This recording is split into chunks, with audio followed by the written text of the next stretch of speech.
అందరికీ నమస్కారం.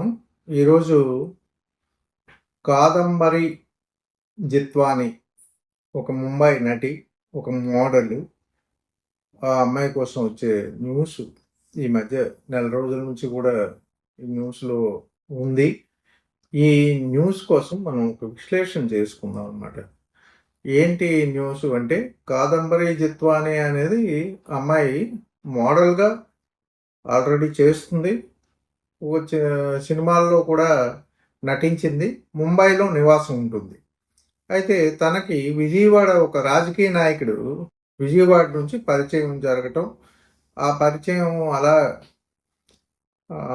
జనరల్‌గా ఆధునిక సమాజంలో పరిచయాలన్నీ ఉంటుంటాయి. ఆ పరిచయాల్లో కొద్దిగా హై సొసైటీలో ఉండేటప్పుడు మూవ్‌మెంట్స్ కూడా ఉంటాయి. ఆ మూవ్‌మెంట్స్‌ని ఆసరా చేసుకొని తను పెళ్లి చేసుకోమని అడగటం జరిగిందన్నమాట. ఈ విజయవాడకి చెందిన రాజకీయ నాయకుడు. ఎందుకంటే తనకి అప్పటికే పెళ్ళైపోయింది. 2014లో విడాకులు అయిపోవడం కూడా జరిగింది. ఇది రెండో పెళ్లిగానో, మూడో పెళ్లిగానో, నాలుగో పెళ్లిగానో ఏదో ఒక పెళ్లిగా అతను ఒక ప్రపోజల్ తెచ్చాడనమాట.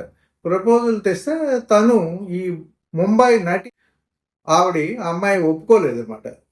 ఒప్పుకోకపోవడంతో కొంత కక్ష పెంచుకోవడంతోనో, దేనితోనో ఏదో ఒక కారణంతో తనకున్న రాజకీయ పలుకుబడి, పెద్ద రాజకీయ నాయకుడు, తండ్రి కూడా రాజకీయ నాయకుడు, అందుకు అప్పటికి పార్టీ అధికారంలో ఉంది. ఇవన్నీ కారణాలతో వాళ్ళు అధికారాన్ని, ధనాన్ని, సొసైటీలో ఉండే పలుకుబడిని ఇవన్నింటినీ కూడా ఉపయోగించుకొని ఈ అమ్మాయిని వివిధ కేసుల్లో బుక్ చేసి అల్లరి చేస్తే కొంత దారిలోకి వస్తుందేమో అంటే అది అడ్వర్స్ అయిందన్నమాట. అయితే ఇది సాధారణమైన వార్త. కానీ దీంట్లో ఇన్వాల్వ్ అయిన వాళ్ళు ఎవరు? కొంతమంది ఐఏఎస్ ఆఫీసర్స్, ఐపీఎస్ ఆఫీసర్స్. దీంట్లో ఈ వాస్తవంలో ఇన్వాల్వ్ అయిన వాళ్ళు ఎవరు అంటే ఐపీఎస్ ఆఫీసర్స్ కొంతమంది ఇన్వాల్వ్ అయ్యారు. వారెందుకు ఇన్వాల్వ్ అయ్యారు? వాళ్ళకి ఈ ఐపీఎస్ ఉద్యోగాల్లో ఉంటూ ఇంకా పెద్ద పెద్ద పోస్టుల్లోకి వెళ్దామని, ఐపీఎస్లోకి ఉన్నా సరే డిఫరెంట్ పోస్టులు, డిఫరెంట్ అధికారాలు ఉంటాయి కాబట్టి ప్రభుత్వంలో తమ తాలూకా పలుకుబడిని, ప్రభుత్వంలో కాదు రాజకీయ నాయకుల దగ్గర తమ పలుకుబడిని పెంచుకొని వారి సొంత పనులు మనం చేసి పెడితే, అంటే రాజ్యాంగ విరుద్ధంగా కానీ, సొసైటీకి విరుద్ధంగా కానీ, ప్రజాస్వామ్యానికి విరుద్ధంగా కానీ తమ అధికార పరిధిని వినియోగించి పలుకుబడి సంపాదించుకుందామని చెప్పేసి వీళ్ళు ఆశించారన్నమాట. ఆశించడంతో అది కొంత ఎల్లకాలం ఒకలాగా ఉండదు. ఆశించిన సమయంలో ఒక పర్టికులర్గా ఒక ఛానల్ కూడాను వీరికి తోడ్పాటు చేసి ఆ అమ్మాయి మీద ఒక బ్యాడ్ డ్రాప్ చేసింది. ఏదైనా కుక్కని చంపాలి అంటే అది పిచ్చి కుక్క అని చెప్పాలి అని చెప్పేసి ఒక నానుడు ఉంది అనమాట. అదేవిధంగా ఈ అమ్మాయి కిలాడి అని, ఈ అమ్మాయి యంత్రం మోసం. ఈ వీడియో కనుక మీకు నచ్చితే లైక్ చేయండి, షేర్ చేయండి. మరిన్ని కొత్త వీడియోస్ కోసం మా ఛానల్ని సబ్స్క్రైబ్ చేసుకోండి.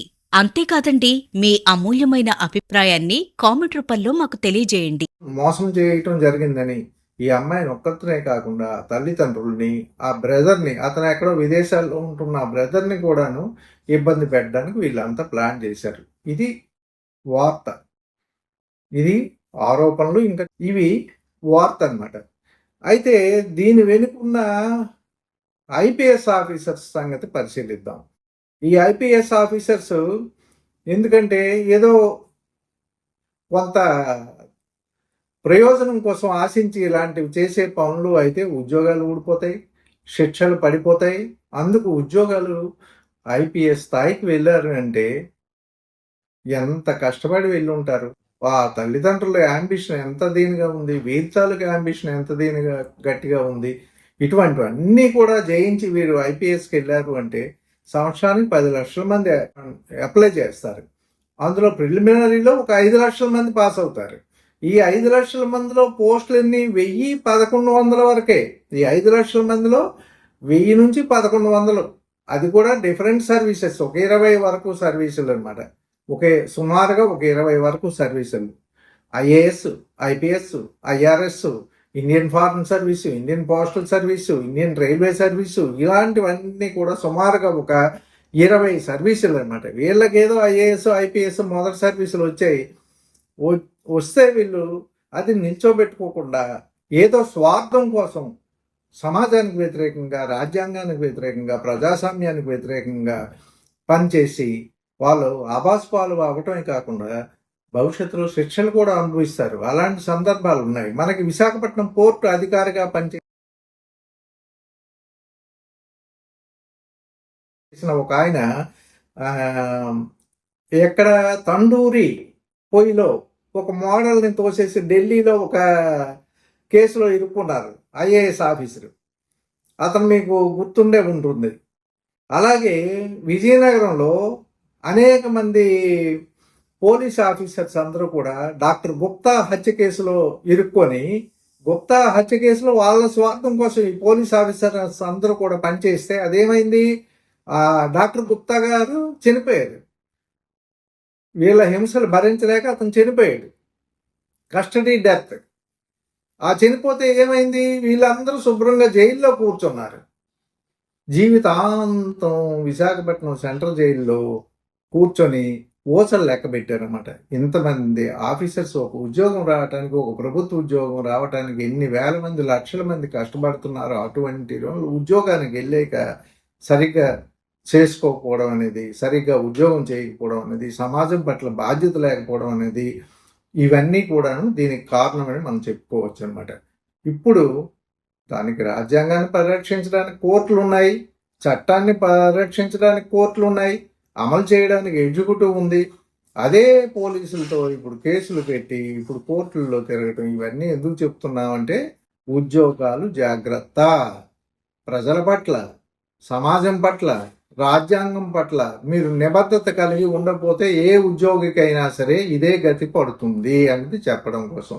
Okay, thank you. One and all మీ అభిప్రాయాన్ని కూడా కామెంట్ రూపంలో తెలియజేయండి. ఈ వీడియో కనుక మీకు నచ్చితే లైక్ చేయండి, షేర్ చేయండి. మరిన్ని కొత్త వీడియోస్ కోసం మా ఛానల్ని సబ్స్క్రైబ్ చేసుకోండి.